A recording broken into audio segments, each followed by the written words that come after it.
So over here, you can see that I got a bunch of Google Data Studio files right here.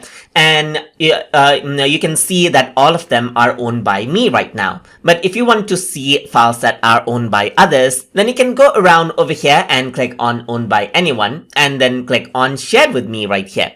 So once you do that, you can see the files that has been shared to you and that you don't own. You can go around and just click on owned by me, and then what happens is that you only see the files now owned by yourself now. But if I were to choose owned by anyone, then I see the files that I own and that I see the files that others have shared with me.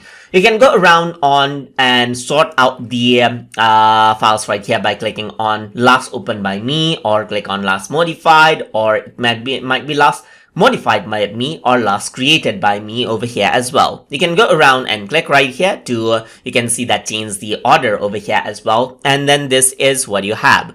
So what you can also do is you can search out the particular file that you want to actually view. So for that, you can go around onto the top, and here you can see Search Data Studio is an option. So you can go around over here on to Search Data Studio right here, and you can see that you have different like files that pops up, but you can go around and type in, let's say for example, certainly file name right here, and it shows up right here. But if you want to see more results, then you can go around and press enter, and then you can see that you see all of the files that matches the file name right here.